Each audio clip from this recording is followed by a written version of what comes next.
he brought it back to a point of like, this is attainable. He only has 4 properties. He's built a side business through his podcast and other, and he's been big in mastermind groups, and he's surrounded himself with millionaires. Once I got a little bit of money from that, started a podcast, started monetizing that, built a business from that. Now I've quit my job, quit corporate America, and I'm about to go travel the world for a year. You're not going to be at the top of this mountain, like looking down and being like, I made it. There is no such thing. So how do you take the small wins along the way? Just people that have not reached financial independence, right? They focus so much on making money to support their family that they lose themselves a little bit. And like they forget their passions, what they like. I want to be there every single, thing for my kids, my spouse, my friends. I want to be there for everything. I want to be present. So I was never going to let a job do that. I believe you said improvement. I'm addicted to the progress, and like I'm happy with the consistent progress, but I don't look back enough. So right now, y'all are having a moment today where you're like, look at how far we've come since we started. That's how you win. That's how you have success and happiness on the journey. That's it. You can't remove money from it, like you said, but that's really what this whole thing is about. Like, how do you impact people? And so I love this conversation. Welcome back to the Weekly Juice Podcast. As always, it's your boys, Ryan and Corey, here with another episode. Today we had on Brian Luebben. He's a real estate investor and entrepreneur based out of Atlanta, Georgia. While in college, he built his first company that allowed him to graduate debt-free. And shortly after graduating, he made it to the top of a Fortune 500 company in their sales department, only to realize that retirement at 65 and corporate life were not for him. So he now successfully runs the Action Academy podcast, where he talks and interviews millionaire entrepreneurs to learn how they're able to learn and build their freedom in life and business, similar to the guests we invest in or interview on our show. Yeah. So similar mantra and kind of theme in our different podcasts, but through his podcast and cash flowing real estate, he's been able to amass enough cash coming in monthly to retire from corporate America at age 27. He now plans on traveling the world with his girlfriend for the indefinitely future, right? Yeah. And one of the coolest things about this podcast, this episode, is probably the first 35 minutes. We just get into like the why behind money and like the whole mentality shift that you have to make in order to attract money. It's a really, really cool conversation. I think it could change many people's perspective on like how money works, why it's important, but then also like the different levels and types of financial freedom. And then we get into his story of exactly how he did it. But one of my favorite episodes, one of my favorite conversations that we've had to date. And it's just he brought it back to a point of like, this is attainable. He only has 4 properties. He's built a side business through his podcast and other, and he's been big in mastermind groups, and he's surrounded himself with millionaires that have thus elevated his game, and they've brought him to their level. So just an incredible conversation. I would say like we, instead of putting philosophy at the second half of the show, we started there, and I think it just keeps us going for the entire thing. So I'm ready to run through the brick wall behind us. Let's do it. All right. Well, without further ado, let's bring in Brian and get on with the show. All right, Brian, officially welcome to the Weekly Juice Podcast. Corey and I are very excited to have you here. We've been talking for it feels like about a year now. Finally got this thing together. I know we all got busy schedules, but we're jacked up to have you on the show, man. Thanks so much. Man, thanks for having me. Yeah, we've been sliding in the DMs back and forth too much, man. It's getting weird. It's getting weird. Yeah, it is getting a little weird, but now that we got you in person. Good to put a face to a name, dude. We talked for about 30 minutes before even recording, so this is going to be a great show, I have no doubt. But can you give us a little brief background on yourself, who you are, where you're from, and then how you got into real estate investing, the whole FI movement, financial independence, retire early? Cool. Yeah, the 30,000 foot view, graduated college, went and got a corporate sales job. Figured that was what I wanted to do. I wanted to put on the shirt and tie and be like one of the madmen from that TV show. I was like, oh, this is super cool. Made it to the top of a Fortune 500 sales organization. It was number 9 out of 5,072. Made a good bit of money for W-2. Got everything I ever wanted. Realized that it sucked and it didn't matter. It was all a facade. And then as soon as you win the awards, the next week they're like, okay, cool. What can you do for me now? And now you're behind. So that started to get me to fall out of love with it. Started listening to Bigger Pockets, big real estate podcasts, and decided that I wanted to try my hand at that. Bought a house hack, bought another house hack, bought another house hack. Did that movement very easy, short, sweet, simple, rent by the rooms. Once I got a little bit of money from that, started a podcast, started monetizing that, built a business from that. Now I've quit my job, quit corporate America, and I'm about to go travel the world for a year. That's me. That intro was Thanks for having me on, guys. All right. Thanks, man. Yeah, appreciate it. Thanks, guys. That was an awesome intro. But one of the things that I was thinking about as you're saying this is like, well, first of all, you said it like all that was so easy, which we know it wasn't. But was there a moment in time, like growing up, did you have like always have money or financial independence on your mind? Or was there a point where you're like, I guess it must have been maybe when you were working this job that you're like, this is like, where am I going with this? At what point were you like, I need to chase financial freedom specifically? Yeah, for sure. So it all happened. There was a specific like glass shattering moment. I was making like $250,000 a year in my sales job. And I thought that I was on top of the world. And I heard this guy on a podcast, which is one of my mentors now. Dude was worth multi-$100 million plus. And he was the founder of GoBundance, which ties into my GoBundance story. I cold emailed the dude to ask for his mentorship. And then he replies and invites me to a GoBundance event, which is a mastermind group for people listening.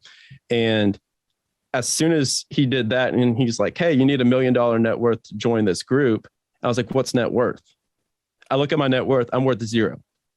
So that was my moment where I said, okay, I'm worthless. Now what? And I would get a commission check, go to Miami, bigger trip, and over and over again, rinse and repeat. And I realized that that wasn't the way to do it. I wanted to build assets. That's when I got into real estate. And then that's when I started pursuing this. And then now surrounding myself with mentors and people that have been further down the journey than me, I see what's possible and I see what their income, what they're able to do with it. So then I'm just trying to build my own now and create impact, because when good people get good money, they can do great things. Wow. So quick recap for people. You started in corporate America, made $250,000 a year. You're spending it on trips, liabilities, right? Nothing tangible that you could have long-term. Sure. You joined GoBundance, a mastermind group surrounded by other very successful individuals that I guess like helped elevate you to their level. And now you have, I believe it's 4 properties, a bunch of side hustle income coming in. You're now retired at 27 and you're about to go travel the world with your significant other. Yep. Sounds pretty terrible good. life. Yeah. Sounds pretty good Sign to me, us buddy. up. Yeah, awful life. And we can get into it and we can go into whatever order you guys want to, but I'm a huge proponent of doing the unsexy stuff, right? So you build your foundation with the unsexy stuff, maybe cash flow in businesses, real estate, dividend stocks, stuff like that.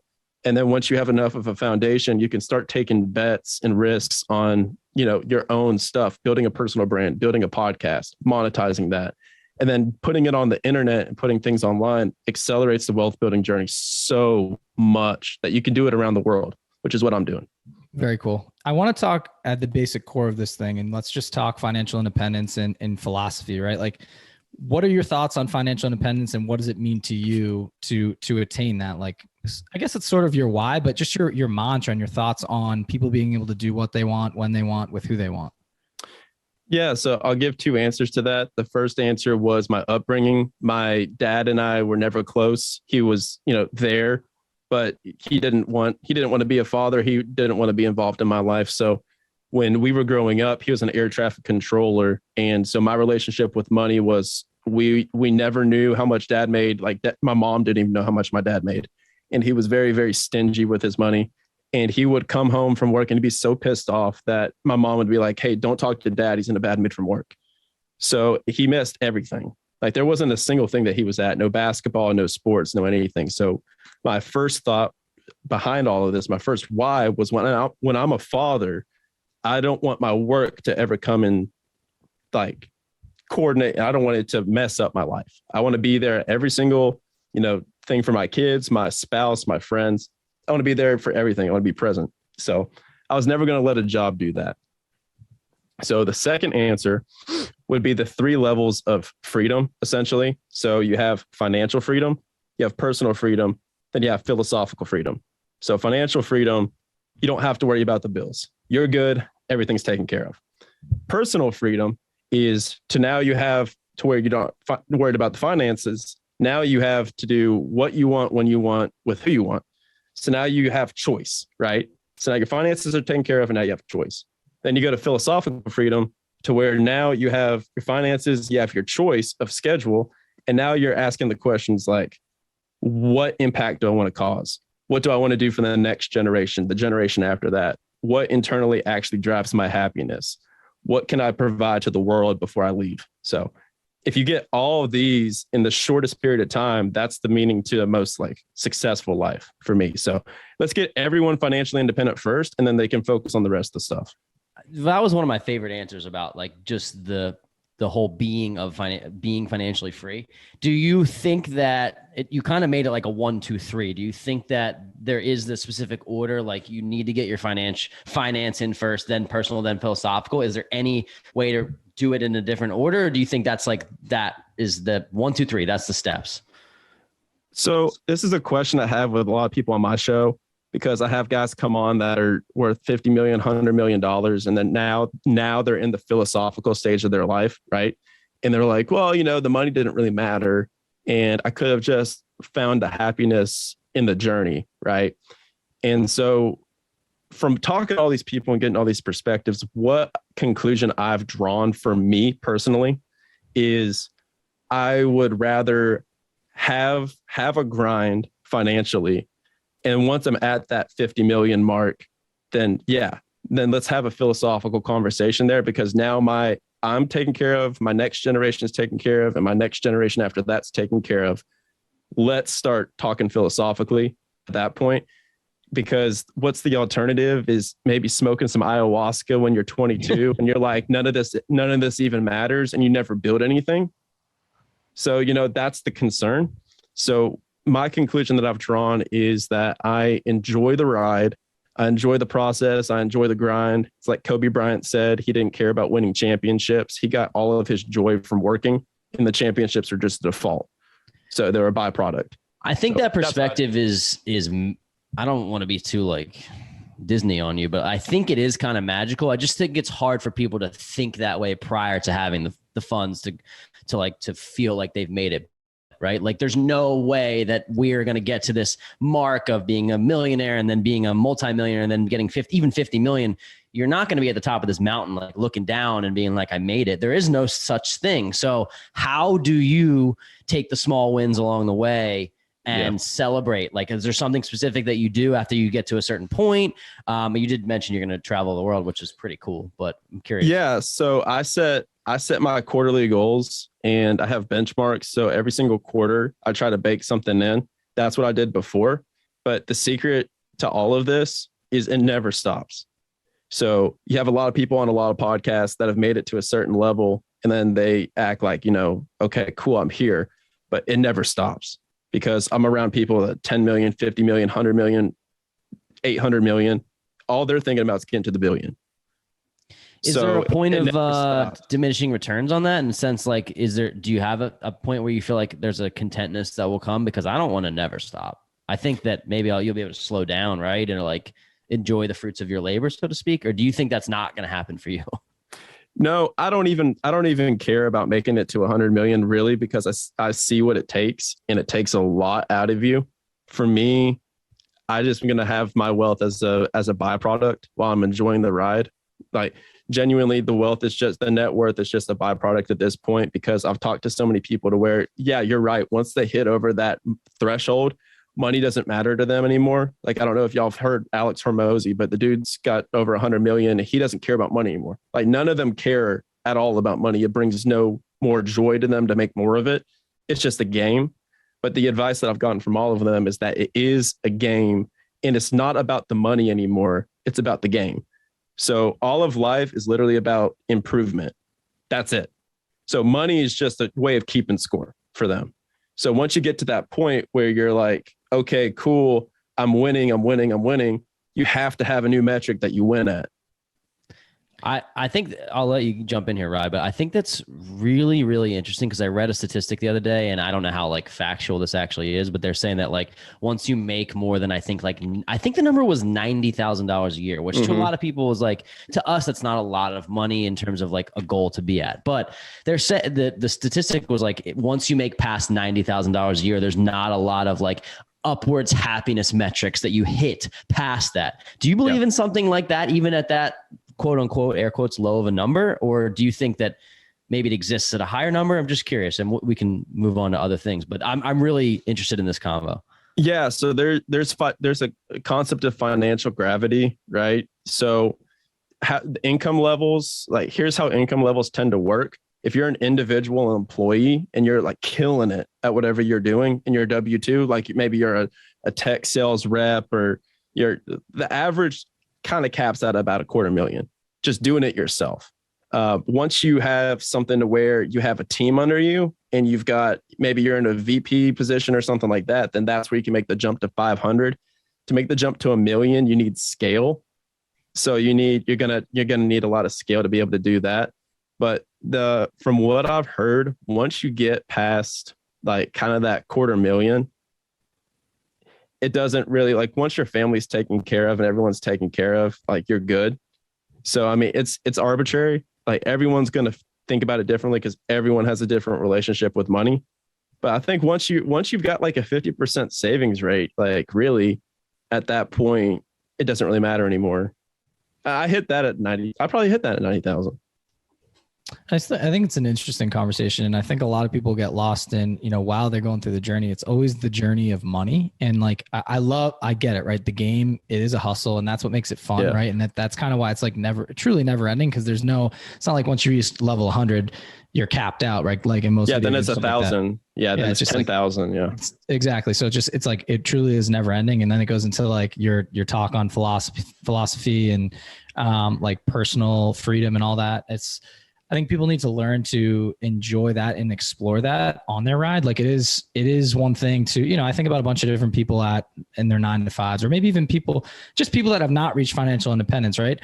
They focus so much on making money to support their family that they lose themselves a little bit. And like, they forget their passions, what they like. And like, even just what do they do like, what are their hobbies? And they try to find it when they're at the end of the line at like 65, not saying 65 is the end of the line, but like once they retire, that's when I'll start exploring again. It's like, no, you won't. Then your kids are having kids. You want to take care of them and make sure they're living their life. And it's just, they've lost that gap throughout time. And it's very interesting because I think Corey and I get in this, it's not, I wouldn't say a rut, but you're tunnel vision, right? And you're like, dude, bang, bang, bang. How quickly can we get there? Because we've seen and interviewed a bunch of people like yourself. And as you have interviewed a bunch of people who have reached that $1 million mark, financial freedom mark. And they're like, dude, like, if I could go back in time and like redo this journey, I would take a little bit more time for myself as well to explore some things, because it is the journey. It's not this false summit. So just an interesting conversation, because I wouldn't say you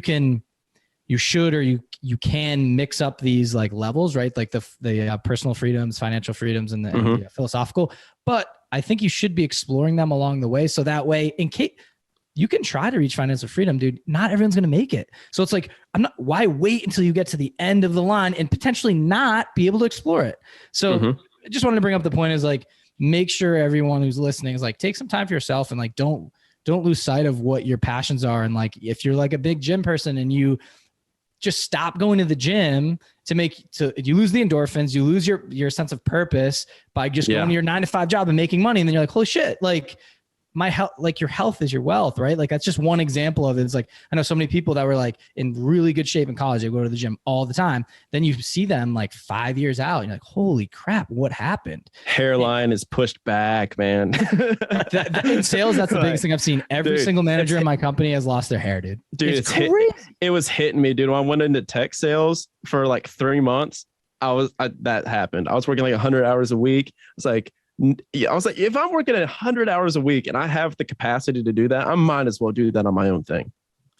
That's exactly right, Brian. And that is like, it's so key here. And Ryan and I were talking about this earlier before the show. And, he reminded me that like, I don't want to be like Gary V here or anything, but like, it does come down to some gratitude. Like, it does come down to like, what are the things that you do have that excite you that other people may not? And can you appreciate that in the moment while you're growing? Cause we're putting a lot of hours in too, but like, I'm so thankful that it's on things that we love, right? Yes. Even if it's only 70% of it's what I love, like, that's awesome. Right. And then, I can go to the gym at noon. Like, I mean, I'll work at 8 p.m., but I'll go to the gym at noon, and like, I can do that. And to have that right there is like a massive key. And to continue to build your health and continue to have balance and continue to build your wealth, like all of those things, that's what you said in the beginning about everything being about, I believe you said improvement I'm addicted to the progress, and like, I'm happy with the consistent progress, but I don't look back enough. Like, and that's the cool thing to be able to do, is look back and be like, dude, look what we did. Ryan and I have been business partners for a year and a half. I'm like, I feel like it's been 20 years. Yeah. He was having this moment today, and it's fine. It's natural and normal. And he was just like, I could just tell it was one of those days. And we just reminisced really quick. Do you realize that all the things that we've done in a year and a half, dude? Like, I reminded him all the properties. We have 5 e-commerce / like YouTube automation stores, like just a lot of shit that we're like, could you even imagine being here 2 years ago, a year and a half ago? There's no way you could fathom being there that fast. And then it's like, okay, let's acknowledge this and realize we can do the same thing, double this in the next year and a half. And you know what I mean? It compounds on top of each other. Have you ever heard The Gap and the Gain? No. Dude, I've heard of it, but you need to read it. Read the book, dude, The Gap and the Gain. It literally will teach you how to be happy. So everybody that's an entrepreneur, go read the freaking book, The Gap and the Gain. Ben Hardy, Dan Sullivan. What it talks about is how we measure success is completely ass backwards. Exactly what y'all are saying is correct. So what you need to do is you need to measure your success based off of where you are now versus where you started from. And you need to take that and like have that gratitude instead of thinking about yourself. So right now, y'all are having a moment today where you're like, look at how far we've come since we started. That's how you win. That's how you have success and happiness on the journey. That's it. Because if you sat there and all you were thinking about was, look how far away we are from Joe Rogan, you'd be pissed off and miserable constantly. Dude, yeah, it's so huge. It's such a good book, dude. I read it on the airplane. Gap and the Gain. I literally was just writing that down. I mean, I need a book like that, because not that I don't need the how-tos, but like, I'm doing so much of like, how do I do this? How do I do that? How do I do this? How do I listen to this podcast? Blah, blah, blah, blah. I need to bring myself back, get centered, because it'll give you motivation to keep going forward and to do more. And like, I want to do more. That makes me happy. I don't want to lie to people. I want to continue to build, but like, to have moments where you're like, dude, like, your net worth increased by X amount in the past year. You have created awesome relationships, hopefully one to be with you. You know what I mean? Like, the people that we're talking to, like, that is really like, you know, you can't remove money from it, like you said, but that's really what this whole thing is about. Like, how do you impact people? And so I love this conversation. I can do a whole episode on this, but I want to get into your story a little bit here too. Before we get into that, like, here's the kicker, right? Money doesn't even really exist. Like, yeah, don't say that. Like, I mean, it doesn't. Like, it's really energy. So money is always going to come. It's always going to be created in supply. So you're either going to be the one that's attracting the money or repelling the money. But if you really boil all of this down to one thing, like, what is the goal for all of us? The goal is to build a life that you don't need a vacation or a weekend from. That's the goal. So we just use money as a scorecard to track that. I like that a lot. Yeah, I like that a lot. And that was a really crisp elevator pitch, dude. I don't know if you practiced. What are you selling over there? I loved that. Yeah, dude, that was nice. Wait, dude, give me your mantra again. Actually, what's your which one? The passive income. What were you all jacked up before? Come on, give it too late on us. Yeah. So the goal, and that goes right into that, right? Oh yeah, dude. Look at y'all throwing me the alley-oop. Come on, man. Let's go. Let's go. Dang home. LeBron James dunk. Take it home, brother. Yeah. So to hit on that, build a life that you don't need a vacation or a weekend from. So first off, weekend, the idea that we have a 7-day week and 28% of that is what we're allowed to enjoy, right? The rest of it, you're supposed to work and hate your life. You're supposed to enjoy 28% and get drunk. That's ridiculous. So the goal is to build where every day is fun. And every day you're doing stuff that you enjoy. So the goal is to have enough passive income to build a foundation to where you can leave your corporate job and do what you enjoy doing, which is passionate income. So from passive income to passionate income. Once you have passionate income, that's the goal. That's where you actually enjoy your life. And you don't have to take a weekend from that, because like y'all with the podcast, you probably love working on it. I'm working on my show every day, all day. I don't even blink. I love it. It's like the greatest thing I do. It fires me up. We were talking about this a couple of days ago, and like, we talk about our full-time jobs a lot. We do enjoy our jobs to an extent, and that's awesome. There's no reason for us to like exit out of that quicker than we need to, right? And our companies value us too. But I was saying, if we could create content all day and like do the podcast and like really build it up, because I'll tell you what, our podcast, people from the outside looking in, like it seems good. And I feel like we are good. I'm happy. I'm proud of it, but we could be 10 times better if we had all the energy in our day to spend towards doing it. We were talking before about all the things we could add to it. So it's very like, it's an interesting thing. It's like, well, you don't want to let the income go from your steadiness, but then you could literally 10, 20, 30 exit if you had all the time to an energy to put in like you do. Like this is what you're doing. That's where you build the base though. Yeah. That's where you build the foundation. So like you build the foundation and then that's going to be all of your assets, your investments, all of that stuff, the unsexy stuff. And then you have your frame on top of the foundation. Your frame is just your relationships. So you have financial security with your investments. Then you have emotional security with your relationships, because now you have all these people that you're like, if you're broke, like they're going to help you. They're going to invest with you, build partnerships with you, businesses with you. Like they'll be like, come in on my thing. That's security. And then you just build a whole building with that frame and foundation. And then that's where you do it. So that's a winnable game.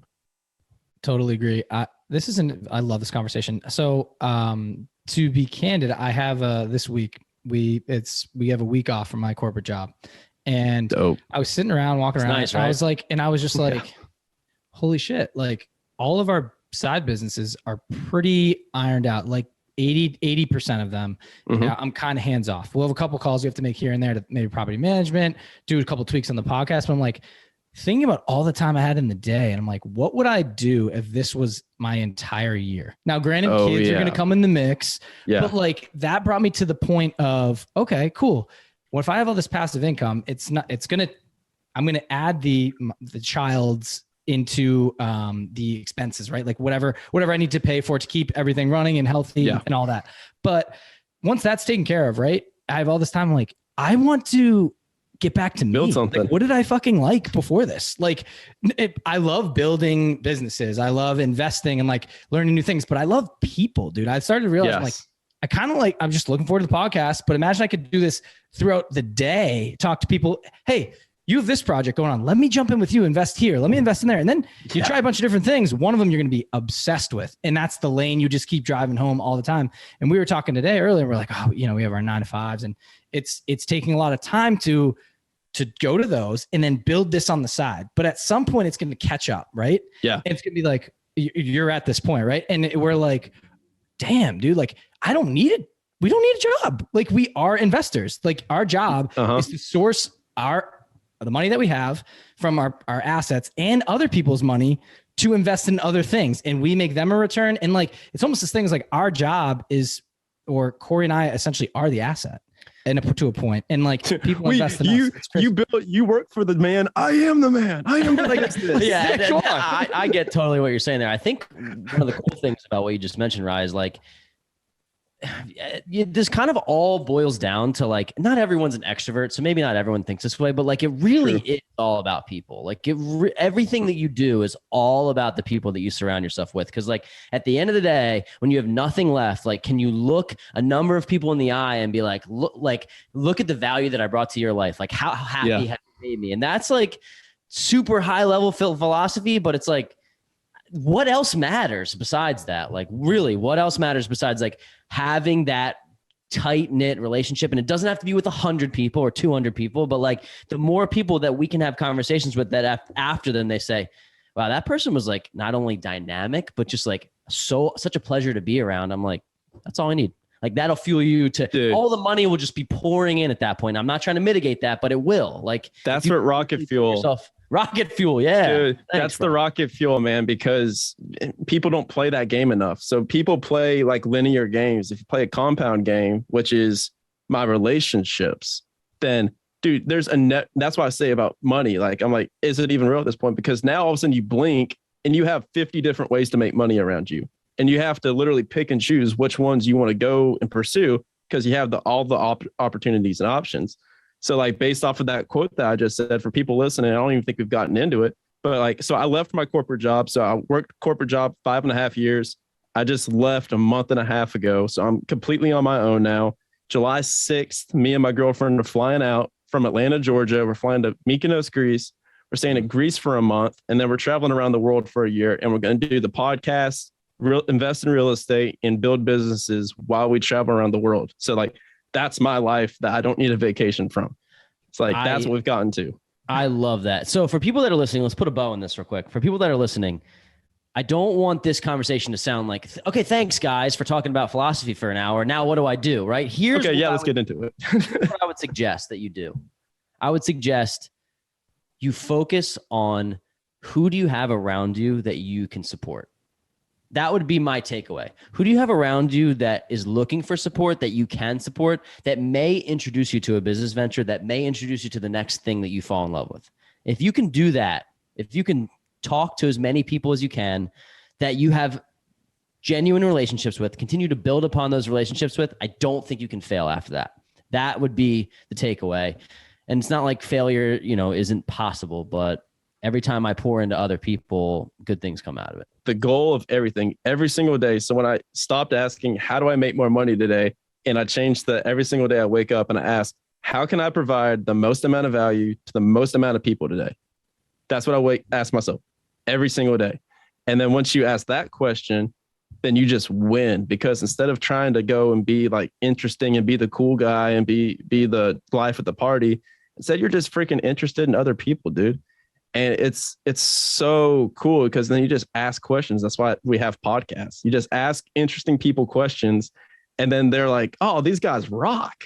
Because you let them talk about them. You have to be genuine with it. It's not about like building yourself up. It's like find genuine interest in other people, and like I love doing that. So it comes a little bit more naturally to us. But like you can set intentions behind that and actually do it, even if you're not this like extroverted person that's the life of the party. It's not what this is about. It's more about like pouring into, even if it's a select few amount of people. Yeah, I've always, I think we're all similar to this, but this is just my perspective. Is like, I've always wanted to know, like I see successful people walking around and like, how the hell did they get there? Like, I just want to know the story. And that's just me being curious and like intrinsically motivated to learn that. And I know that's not for everybody, but it's funny because that's how like our podcasts all came about, right? We're literally interviewing people that have seen success, have done it, gone through the motions. And we're just trying to pick little pieces from everyone's story to potentially implement in our lives and then push out to other people and say, hey, listen, they did it. They came from this crazy background. They came from this XYZ, but you have all different walks of life. And those different walks of life have found success. Just pull something valuable from their stories, implement it in your life and taking action, right? Action Academy podcast. Maybe that's a play on it, but it's so interesting to me. And now we have a platform to share with people. Cause I think one of the things that most people, like the big thing on everyone's mind is finances. Like, holy shit. Like, how do I get my financial house in order to do the things I want, when I want, with who I want? And most people, like I would say like 80 to 90% of people don't end up getting there, or they just keep trying, like I said, till you get to 65. So if we can expedite that and like provide value to people, that's the goal of the podcast, right? We're taking value along the way, but we're also spreading it to other people. And if it's genuine, people want to listen. Dude, I got a quote that I got from one of my friends, DJ, and y'all will freaking love it. So have you ever heard about the quote about like filling your cup up to pour into others? Yes. Half empty, half full. Yeah, exactly. So like my girlfriend's a very giving person. She's very empathetic, and she's like, she will be on like 0% in her cup and she'll still pour out into others and just pour into other people. So my entire life I've been like, Bella, what are you doing? Like, you need to make sure your cup is full before you pour into others. My friend DJ was like, dude, you have it backwards. He's like, what you have to do is you have to cut the bottom off of the cup. And I was like, wait, what? And he's like, so now everything that pours into you pours through you into others. Oh. And then he goes, so then it doesn't stop. He goes, it just keeps coming, because now you're not pouring in and pouring out. It just goes through you. And then universe is like, hey, this dude has got abundance flowing through. But anyways, dude, awesome quote. Let's talk about finances so we can actually give these people something. So they don't. How to. Let's get into how to. We love philosophy. Clearly, yeah, they don't talk about this dude that just came on and just like was like, oh, money isn't real. So yeah, money isn't real. Yeah. Exactly. But I think that there's a lot of value that people take away from that. So I love that talk. And guess what? It's our podcast, so we can talk about whatever we want. So update us on where your portfolio is at now, and like how, I guess you can, you're like a snapshot of this, like how you got your first deal and then how you scaled up your portfolio to where you're at today. Super easy. Okay. So I do things in the easiest, literal possible way that anybody can do real estate. I don't do anything sexy. I've done this the easiest way that anybody can do it. House hacks. I buy a house hack every year. That's it. That's literally it. So let's dive into this. So are you going to a single family home, 3-4 bedrooms, putting 3.5% down, living there for a year, getting up, moving somewhere else? And like, is there a specific market that you like? Like, talk to me about the strategy behind that. Are you just like, I'm going to pay in retail, doesn't matter because I'm having my mortgage paid for me. It's going to appreciate over time. I won't sell it if we're in a downturn, blah, blah, blah. I know I'm speaking fast there, but like, is that the strategy? Okay. So here's the strategy, right? So first off, it's all about cash on cash return. Everything's about cash on cash return. Like, how much money are you making from cash flow from the amount that you initially put in? If you buy a rental property, you have to put 20 to 25% down. So it's very difficult to get a high cash on cash return. If you put 20,000 down and you make 25,000 back, like that's just what, like I'm not even doing the math right now. I'm not Rain Man. Sorry guys. I don't have a calculator in front of me, but it's all good. It's all right. It's not good. But so anyway, so for me, first property, I bought 3% down, owner occupant, conventional loan. That's what I do every single time. After the first one, you have to put 5% down. So I put that down. I think it was like 276,000. So I got that in 2018 and I bought that, put 3% down. I put maybe 10, 15 grand into it. And then I was able to be basically all in for like about 20, 25 grand. And that was with building an extra laundry room and everything. So I buy 5-bed, 4-bedroom houses. 5-bed, 4-bathroom houses that are split level 1970s to early 80s style with an in-law suite. So building a kitchen costs about $15,000 to $20,000 from scratch. So what I do is I look for houses specifically that have 2 kitchens. So that's on the MLS. That's already a niche that most people aren't looking for. Recreational buyers, like they don't care about 2 kitchens anymore. Nobody has their parents living with them. I buy these, I go in, I renovate them, and I essentially convert them to duplexes. So you have to look at the zoning here. You have to make sure they have separate entrances. I keep the meters the same. So I don't separately meter them. I just have a flat rate utility bill. Each one just pays a flat rate utility bill. And then so you can go in, and then at that point, you can essentially rent by the room to where they don't even notice it that much because it's basically 2 apartments. So I always have my upstairs unit as my HGTV unit is what I call it. That's going to be my 3-bed, 2-bath, super nice, super renovated, super modern. It's going to be the trophy like unit that's never going to go vacant. Then the bottom units are going to be, a little bit hodgepodge together, but they're still going to rent for maybe a little bit below market, but it's still going to bring you a lot more cash flow. So for me, my goal was always to get $1,000 cash flow net for my properties, which is freaking difficult if you were to just do it with one or 2 tenants. So I essentially employ a rent by the room strategy, and then you just go from there, rinse and repeat. You live in one section, move out, you buy another house. The conventional loans, you have to use 1 per year. That's the only caveat. So if you want to scale, you can't do that. But I just bought a house every single year. Like every December, I'm like, okay, cool. Time for a new house. So I want to talk about something that David Green talks about from BP. And he's like, we had him on the show, episode 50. We talked about him actually more recently. But he was saying that people think it's risky to spend more money in real estate when actually it's less risky to spend more money. So if you're trying to build a portfolio, he recommends to everybody, first of all, this is the guy that has a shit ton of real estate and is a multimillionaire 10 times over, right?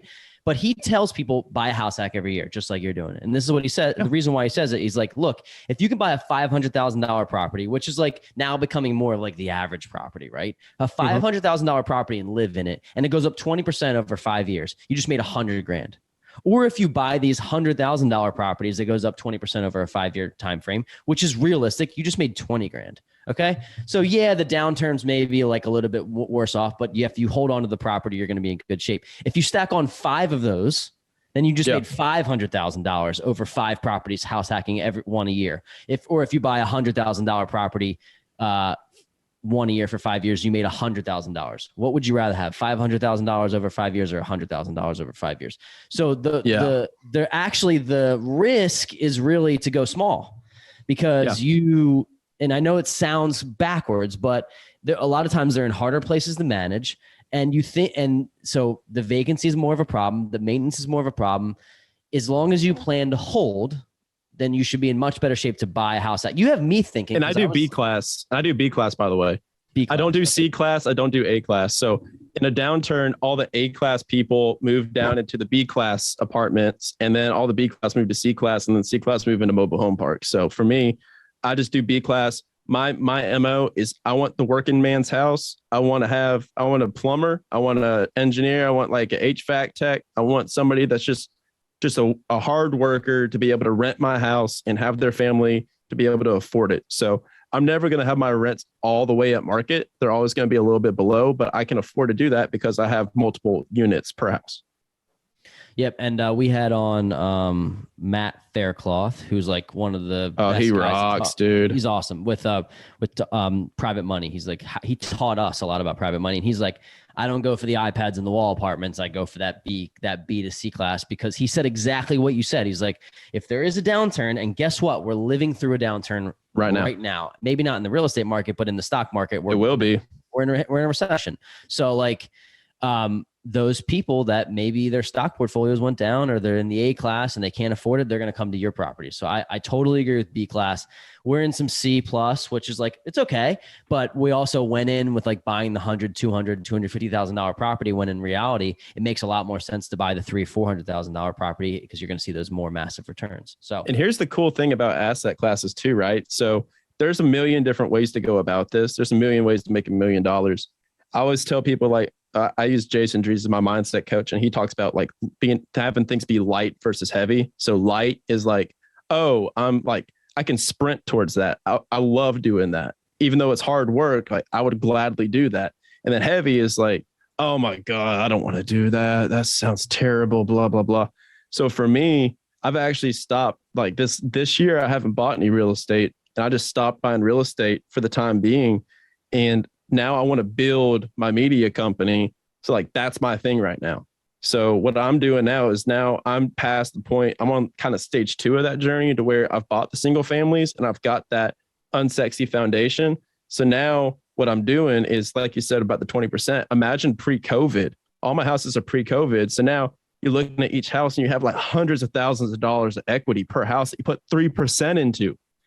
And now I've got lines of credit that I can pull on all these houses. So what I'm going to do is now I'm going to travel. While I'm traveling, I'm building up my media company, and I'm going to have recurring revenue that I create through Action Academy.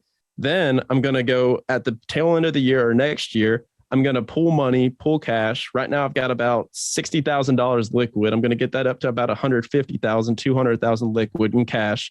Then I'm going to pull lines of credit on all of my properties, pull it into one all giant FU war chest fund, and then go in with 1 or 2 partners and take down the commercial triple net lease property that prints out $10,000 net a month. Pretty good. Sounds like you got a pretty good plan going in there. Look, guys, we do finances too. We don't just talk philosophy. Yeah. If you want to go in with anybody, in the future, you got. We don't talk. Hey, I'm not just on here talking bullshit, everyone. I promise. Yeah. No, dude, you're accredited, dude. We know. Yeah. So actually, I do want to talk about this. You mentioned a mindset coach. Do you have and correct me if I'm wrong, do you have a coach? Yeah, Jason. Coach? So talk to me about that. Like, people have. That's Brandon Turner's coach. Yeah, Brandon Turner's coach. Yeah. Yeah. So talk to me about how you found him, how he became your coach, and then also like your thoughts on investing in yourself and how that's potentially helped you like elevate your game as an investor, but as a person as well. So 2 things about that, and I'll offer some mindset perspective shifts for people that talk about like investing in yourself. Right now, I can tell you exactly what my fixed monthly expenses are. They're about $1,400.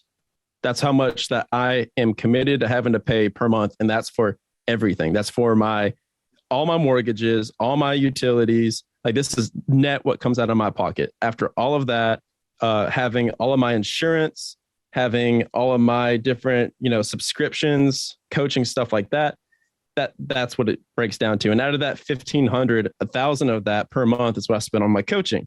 Now, obviously, I've got masterminds as well that I spend money on. And essentially what I ended up spending last year, I think, was to the tune of like $49,000 of personal development in coaching, mastermind, stuff like that. Make an LLC and write it off on your taxes. So walk us through that. It's all a business expense. You're the business. So how does that shake out at the end of the year for the dumb guys in the room? Yeah. So let's just so for all these major companies, like they're sending you to seminars, they're sending you to all this stuff, they're paying for it. Like they're writing that off on their taxes as like coaching, training. Mm-hmm. So just like you would write, if you were to hire an employee and you were to pay money to train them, you would write that off on your taxes. So, as a business owner. I guess my point is let's just call it 50 grand. Just say at the end of the year, when you file your taxes and you're saying that's a write-off, that doesn't mean you're not paying 50 grand. No, I'm still paying the 50 grand, but I'm able to subtract that from my, like, I'm still paying 50 grand for sure, but I'm still able to retract that from my total taxable earnings so that I can be able to remove that from my income. Yeah. Yep. Cool. Yeah. So I do it as a tax write-off, but yeah, I mean, it's a necessity. If you're talking about cash on cash return, Mastermind and coaching is huge. Yeah. For Jason, I got linked up through Brandon Turner in GoBundance. Jason's also in GoBundance. So that's how we originally paired up. I don't have the bag to afford Jason Dries himself, but I have him as my personal mentor. So like Corey said before, it's about always ask the question, like, how can I add value to someone? Right. So here's how I added value to Jason Dries. So me and him link up. I pay like his coaching to use his team is about $6,000 a month. No, it's not $6,000 a month. That'd be crazy. $6,000 for 6 months. So about $1,000 a month. Yeah. Everyone, they were like, whoa. And then they just started shaking their heads. Okay. No, yeah. No, but that $1,000 a month is like, I mean, like to us, first of all, it's a lot of money for a lot of people and it's a lot of money for us to spend too, but it's worth like, that seems like, okay, I can find like that. Clarity. Like yeah. That's clarity and getting your mindset to be like this whole world travel trip. Like this was my 5-year goal. I did it in 6 months because of them. Right. So now you're able to have all this clarity and all this stuff. So anyways, that's besides the point. How did I provide value to Jason? So I said, hey, Jason, I want to do this. And he says, okay, cool. You know, here's my team. Here's how much it is. I give him my credit card. We do it. I start doing the coaching.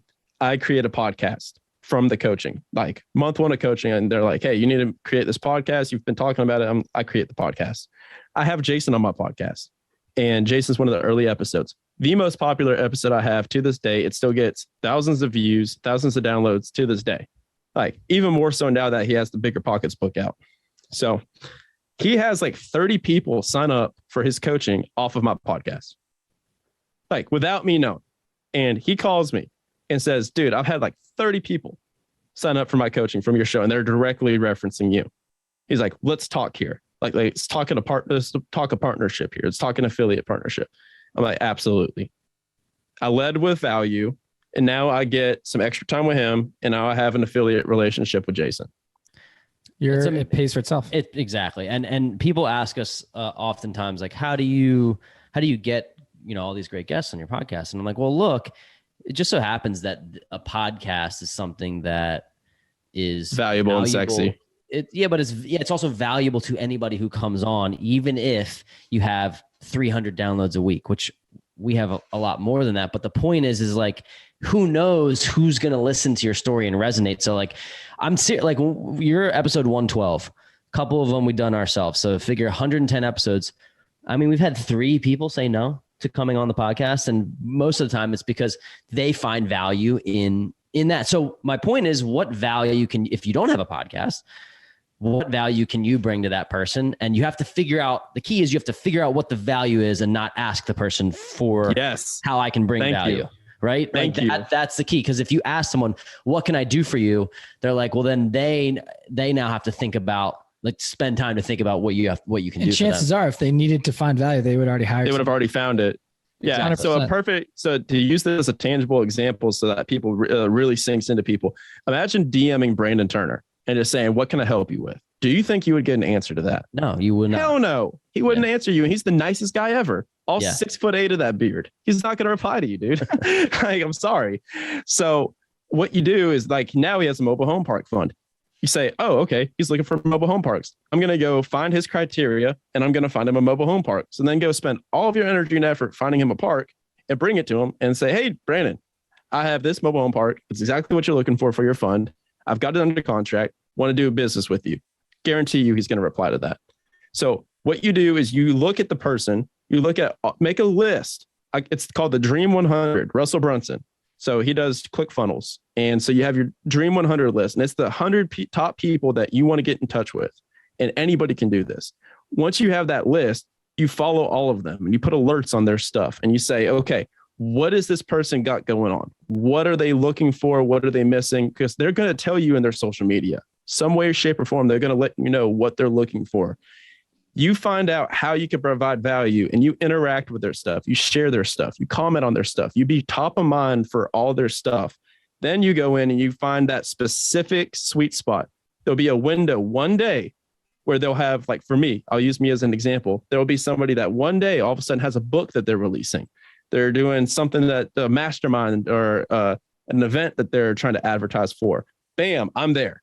I'm like, dude, been interacting with you for a year now. I've got a podcast. Would love to have you on to talk about this. They say yes. They come on the podcast because I'm providing direct value to them.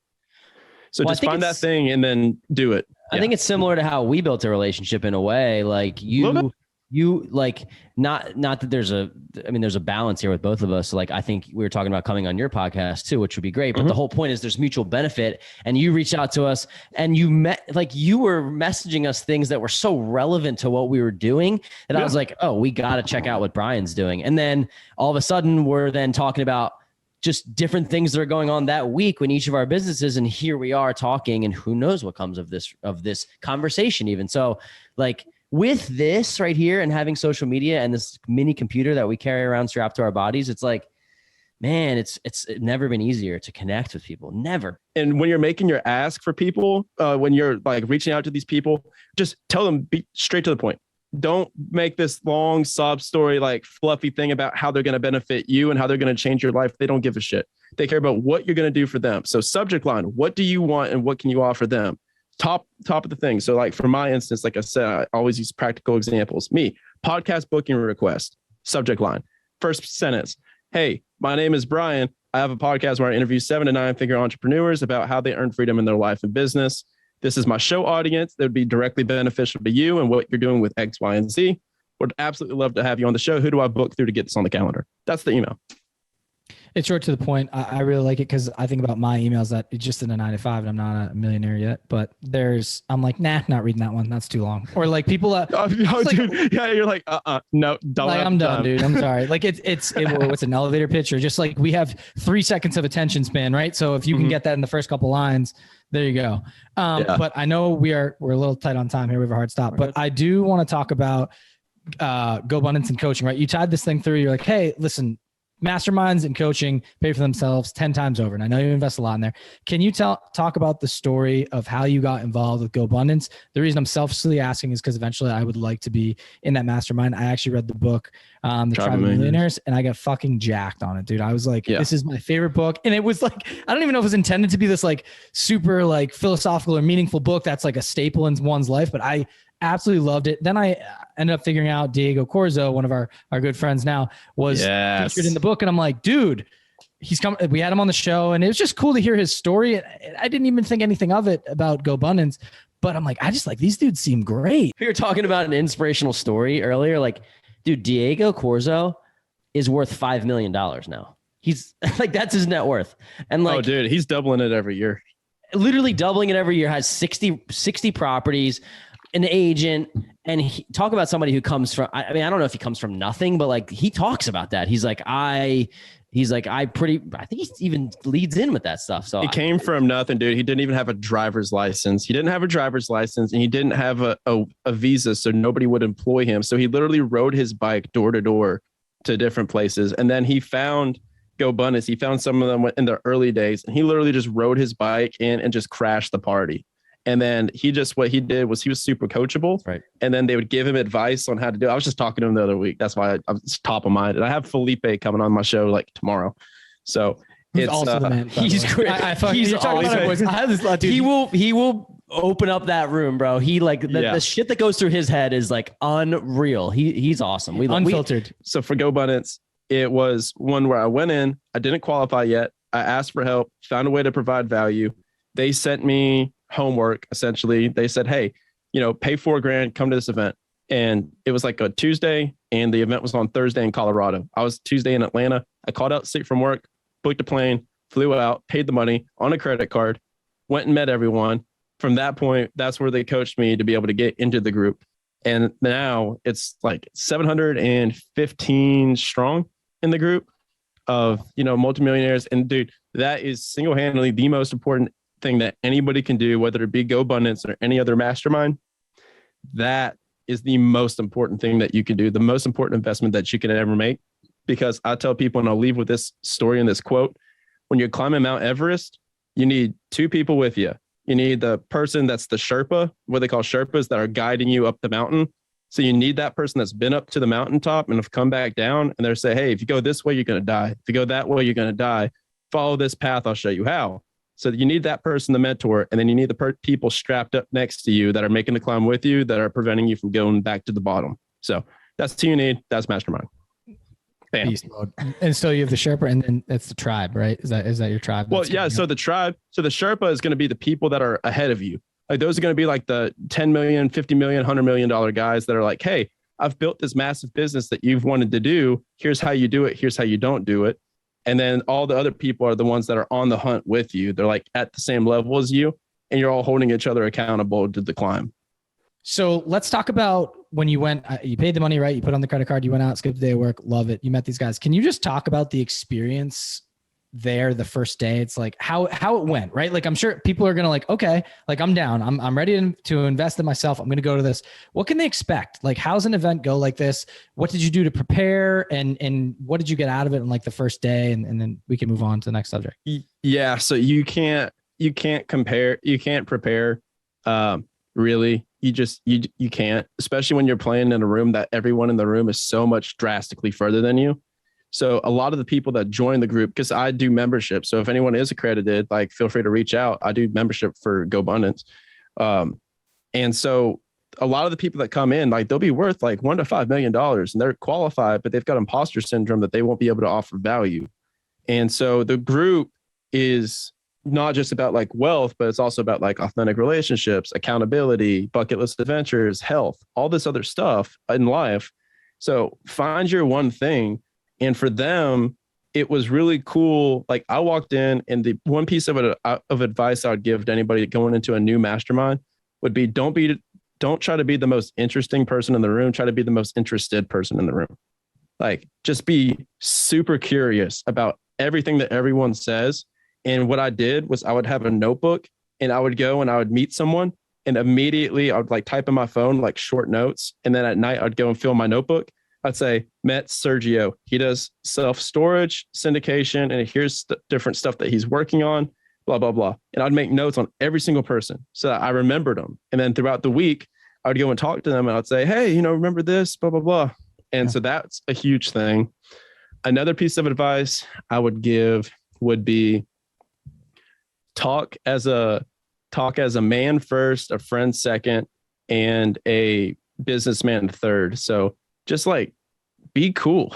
Like it's like don't brag about yourself. Just talk about life. And also like, so many people, like if y'all have been to a real estate meetup, they fucking suck. Because, hey, what do you do? Oh, I'm a single family. What do you do? Oh, I'm a multifamily. Okay, how many properties do you have? Oh, I've got 52. Oh, I've got 5. And the guy's like, okay, cool. Screw you. I don't care about you anymore. You only have 5 properties. It's not like that there. But also like how I combated that was a lot of the times people don't even ask me what my net worth is or what my investments are because they don't care, because I'm just going up and I'm just talking to them as people. I'm like, dude, hey, what fires you up? Like just get to know them as a guy, like sit at the bar, like what you would talk to a normal person at a bar, and then just be friends with them. Ask about their family, ask about their friends, ask about, why they do what they do. Then the business comes as a byproduct of that. So I went and filled a whole notebook up of everything, of everyone. Yep. And that's what I did. And then I followed up, man, every single bit after that, like after the event was over, that's where the magic happens, because then you're Facebook friends, and then you're following up, and every piece of advice anybody gave me, I wrote down, and I made sure to act on it, take a picture, send it to them. Always, because that makes you stand out. So now I've got a dude that tells me to go buy a book. I buy the book. 2 weeks later, he's getting a DM from me on Facebook. And I'm like, hey man, love the book that you recommended. Now you have accountability in their mind. You're like, okay, this is a guy that does shit. So now they can pour into you as opposed to the 99 other people that are DMing them that don't do anything. I really like that because oftentimes we'll get, we'll make relationships here, right? And it's like, okay, but what's next? What's the next step? And and how do you continue those relationships? So that's really good. And you almost get like an accountability partner too. That's where the Action Academy comes from, I assume, like that whole thing. But I have a quick story real quick. So when we recruit, I'm a basketball coach, high school basketball coach. One of my passions. Oh, hell yeah. Yeah. And when we recruit players, we bring them in and we tell them, hey, what we need you to do if they're, let's say they're a right-handed player, one of the key things is to be balanced and be able to go both left and right, both hands. Right. So what we do is you say, hey, for the next month, I want you to eat all your meals with your left hand, like cereal, whatever it is, all of these with your left hand. And they're 15, 16, 17-year-old kids. They don't realize how important is what we're telling them. And this is a recruiting process because we're one of the best high school teams in the country. So we can kind of get a pick of who we want to bring in. After a month, this is before they're at the school, if we follow up with them and say, how did you do with eating with your left hand? And if they look at us like, I don't know. I did it like once or twice. We're like, nah, like we're good. Like we know, are you serious about this? Like, do you want to play Division I basketball? Do you want to be in the NBA? Like that is who comes to our program. If they're like, yep, I did it. It was tough at first. They give us an explanation. We're like, you're serious. We know you're committed. It's something very simple and it's hard to get it through a 15 or 16-year-old's head, but it kind of separates the people from like, are you going to do something as simple as a direction from our coaching staff? So like for what you said is like somebody recommends a book. They're like, yeah, this person's probably not going to follow up on this or read this book. And then you do, they're like, whoa, Brian just made it to the top of my list of important people. And dude, that's genuine. I do that to people now too. So a lot of people message me. I give them homework, like just something simple, dude. Like, it's just like, hey, can you give me advice on this? Can we have a call on this? Yes, absolutely. What are you looking to learn? Okay, this is what I'm looking to learn. Okay, awesome. Here's a book that I'd recommend. If you could read this first or listen to this podcast first before we talk, let me know, and then we'll talk then. Yeah. And then 90% of people don't reply. Well, Brian, there's no pedestals here putting any of us on a pedestal, but you said gap in the game. And I intend to read that book just because put your ass up on the pedestal, man. No, it would have been you. It would have been putting you on the pedestal. So I'm reporting back to you, bro. So, dude, I was a shooting guard, man. Like it's exactly right. Like everyone would drive in with the right hand. And then it's such an easy tell because like that's such an easy guarded position because now you're like, okay, this guy's only got a right lane. He doesn't have a left half lane. The court, I could get into it. Don't get me going. And then you just trap him. Yeah. Yeah. But exactly. Anyways, dude, it's awesome. So say people do want to get involved in GoBundance. I know you said that you can help onboard people. Can you give us the qualifications and what it takes and how people can get involved? For sure, dude. You have to be accredited, which is $1 million net worth outside of your personal residence or over $200,000 in W-2 income 2 years consecutive. That's the current requirement. I believe it is going up towards the end of the year. I think we're going up to 2 million, but right now you just have to be accredited to join. So hop in. If you want to talk to me, feel free to shoot me a message about it. We got a lot of real estate guys. We have a growing community of non-real estate guys. So that's been super cool. But everything I talk about, and that's what's also cool with everything that we do, I won't talk about something unless I do it, unless I pay for it. Mm-hmm. So like Jason, I pay for him. Like GoBundance, I pay for it. So now I'm able to talk about it and then I'm not selling anything because I do it. So it's cool.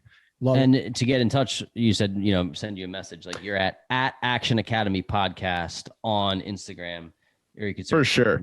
If you really want like one singular place to get in touch with me, the best place where you're going to get the most value would be to go to brianluebben.com. It's BrianLuebben.com. I've got a newsletter that goes out every single Thursday, and I recap all the top stuff that we talk about on my show and then also off mic. So stuff like this, like if we had any takeaways, I'd write up a quick blurb and I would throw it in there. It's a 5-minute read every single week.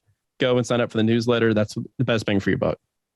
Cool. Love it. All right, dude, I have a challenge for you. What's your challenge? In under 3 minutes, can you do our core 4? It's rapid fire questions. Do it. You just got to fly. I have no idea what your core 4 is, but let's go. That's gonna be motherfucker. You played ball, dude? Here you go. Here's your test.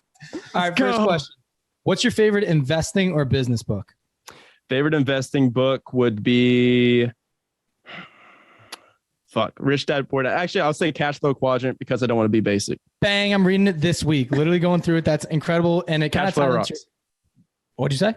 Cash Flow Quadrant rocks. It rocks. It's incredible. So read that book. I'm halfway through it, and I've only been reading it. Also by Robert Kiyosaki. Yep. Cash Flow Quadrant, Rich Dad Poor Dad, Robert Kiyosaki. Done. 2. What's been your biggest mistake that you've made in your investing career, and how have you learned from it? Biggest mistake that I've made would be, as my income rose originally, my expenses rose. So lifestyle creep. And then once you cut lifestyle creep and you knock that in the bud, then you're unstoppable. Cool. So living in or below your means. Living beneath your means. Like, try to aim for that 50% savings rate to start, and then just grow from there. Anybody can do a 50% savings rate. I'm sorry, you can do it. You can figure it out. Great. Question 3. If you were given a lump sum of $50,000 today, how exactly would you spend or invest it? You can think of it as a pie chart. You can divvy it up however you want. $50,000. Woo. Today it doesn't do that much. I'm sorry. It really doesn't. $50,000. Yeah, $50,000. I would call 2 or 3 friends, and I would all go together with them on a large property. I would probably do a self-storage, something that cash flows that we could sell or finance for low money down. So I would do either a self-storage facility or with a couple of friends, or I would do a commercial triple net lease property with a couple of friends. That's how I would do it. Nice. Last question. What do you want your legacy to be? So essentially, what's your why? What gets you out of bed every morning to do what you do? My legacy for my family is TBD. I've got a long-term girlfriend that I will have kids with in the future, so we'll create that family. You heard it here first, people. Listen to episode 112. She knows, bro. She speaks freaking Portuguese, Spanish, and English. I want to pop out little Brazilian babies, man. So we're doing that. We're doing that. besides that, for me, like, what I'm currently working on and what I'm currently trying to build with Action Academy, I would say, dude, I haven't put a number to it yet, so I'm kind of on the spot here. If I can get 1,000 people to just build a life that they don't need to take PTO or a weekend from, like, that would be freaking cool. Like, that would be a hell of an impact. Like, even with this trip, like, around the world, I said, if I can have 10 people quit their jobs and figure out how to put their income remotely online so that they could go travel for even like a month or 2, like even a month is freaking awesome. Mm-hmm. That would be so cool. So that's my goal. That's my short-term goal, is the 10 people to do the world travel, and then 1,000 people overall, just to be able to create the life that they want to have. Incredible stuff. All right. Put a bow on this whole thing. We finally made it to the last drop, which is the last segment of the show. Knowing what you know now, what advice would you give if you could go back in time to younger Brian, maybe like 18, 19, 20-year-old? What would you tell him if you could do things differently? If I was talking to 20-year-old Brian, I'd say, don't drink Everclear, dude. That's fair. No, I would say number one piece of advice is you're not going to get joy from the mountaintops. You're not, like, in the joy that you're going to get, like, you will get some level of dopamine, but it's not going to be the degree that you thought it would be. And that's in my W2, that's in everything. Learn to enjoy the ride. Stop, rest, look out at the views while you're climbing the mountain, fall in love with the process, and the end results will just be a byproduct. And ironically, the irony behind all that is you will get way further faster doing that instead of chasing the mountaintops. You will go further faster. I promise. Amazing stuff, man. This is one of my favorite episodes because I just love just genuine conversations with good people. And that's, I mean, we just become best friends. So yep. If people want to find out more about you, they want to learn about your story, they want to follow you traveling around the world, what is the best way for people to get in touch? I think you mentioned it actually already. Yeah, you can hit the website for the newsletter. If you want to look at pictures of me doing stuff, like, you can follow me. It's just at Brian Luebben. It's my personal account, but, like, who cares? Like, I'm just going to post cool edited pictures of me doing stuff. Like, it doesn't really bring any value to you. So follow Action Academy podcast, and listen to the pod. That stuff and listen to the pod. He's having a billionaire on in a couple of days. That's pretty awesome. He's already had some great guests. I've listened to a few episodes, so definitely check out the Action Academy podcast. You won't regret it. And then you're going to hear these two bearded gentlemen on the show. They're going to come on. I'm going to send them the link. It's going to be fantastic. Let's do it, man. I get to be in the, Put us the episode before the billionaire. Please. yeah. Oh, it's good stuff. As a warm up and be like the million before the Billy. There you go. All right, Brian. Well, it was a pleasure, man. Thank you so much. And I'm sure everybody enjoyed the episode.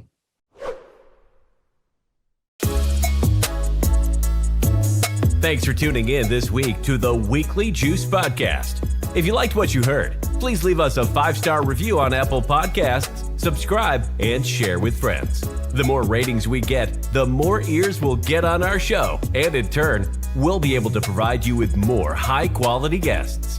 You can also find us on Instagram at Weekly Juice Pod, where we post daily tips and tricks and document our own journey towards financial freedom. Make sure to tune in every Wednesday to get your weekly juice.